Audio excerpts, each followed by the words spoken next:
Hello and welcome to massagetimes.co.uk. Today is confession day. Yes, confessions of something that used to go on when I was living in London, studying at university, and travelling on London Underground. In the degree that I was studying, I was learning a lot about the human body, anatomy, physiology, and some weird and wonderful techniques where you tune into the body's rhythms and you feel things happening, okay? And so what I'd done was, while travelling on London Underground, if anyone who's ever been there, you know, at times of the day there's no space. Okay, you got your knees there, and the next person there's a little bar between the seats, and that's all you've got.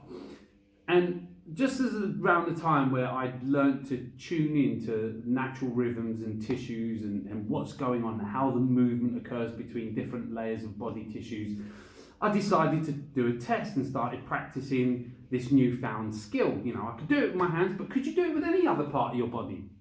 So, while sitting on the London Underground one day, the trigger was this male had sat next to me. You know, he sat there with the whole male. You know, I'm taking up the world. I'm a dominant male type posture.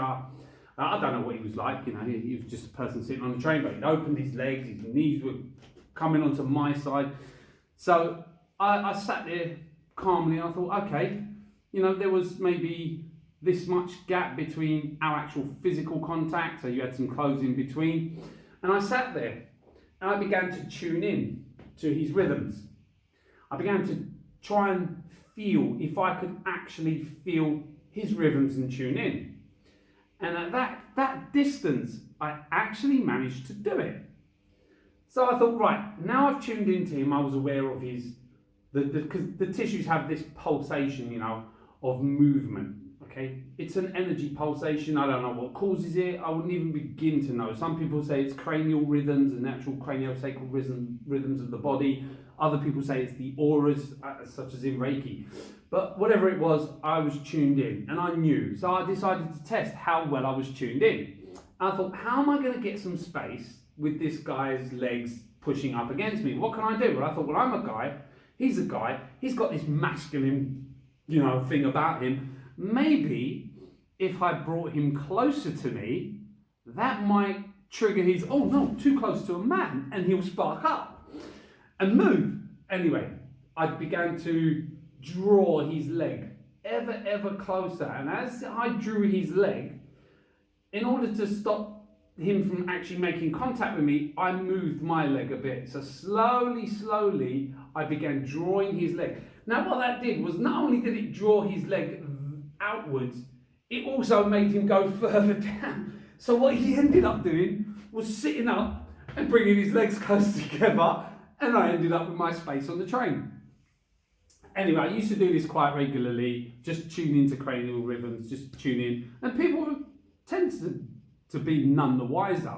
And it was just a little practice of honing the skill without kind of bothering anyone.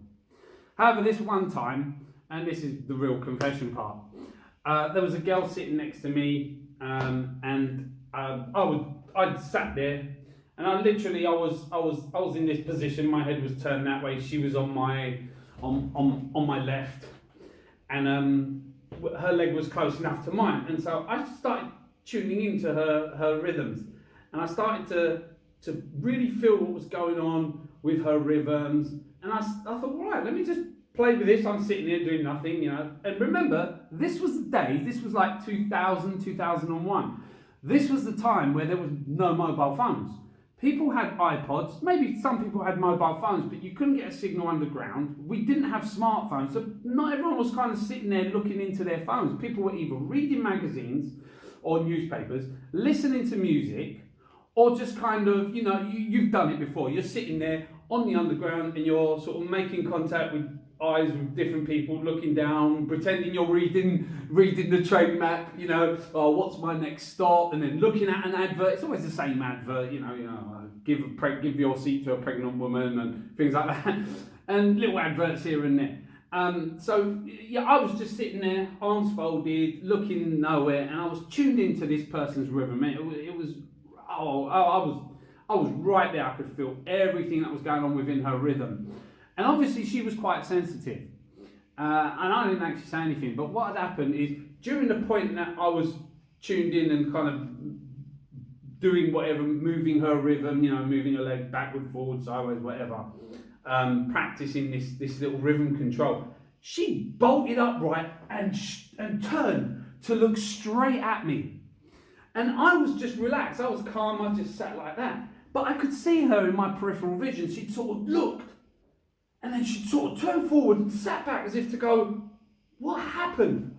And to this day, and I hope she does actually see this video, but to this day, I wish that I'd said to her, look, I'm really sorry, but you are quite sensitive in your awareness of your own body. I said, because what I've been doing, I've just been practicing, and I should have explained to her, I was just practicing tuning into your rhythm, and your mind became aware, and you looked straight at the source of where this interaction with your rhythm was coming from. But I thought it was brilliant. It was something that it taught me that actually you didn't need physical contact with someone to tune into their rhythms.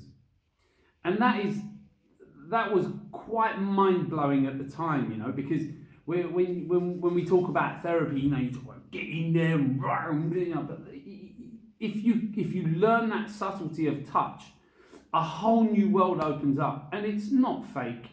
I'd done that on London Underground to test it, but it wasn't fake. It was real. It really happened. I really tuned into these people, and I really got changes in how their bodies were sitting, were postured, were moving.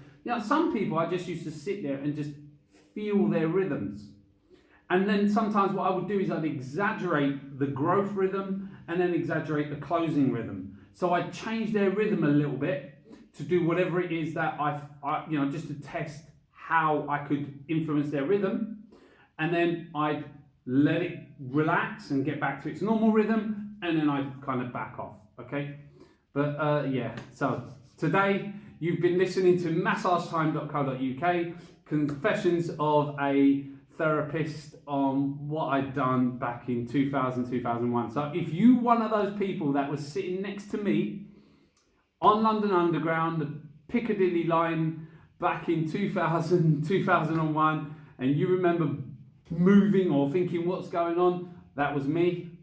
And I hope you can see this and connect, and we can have a laugh about it. Okay? So take great care. Have a fabulous Thursday, or whatever day you see this. Have a great day. Have a great week, and look after yourselves, everyone. Take care. And remember, our body is far more than just physical.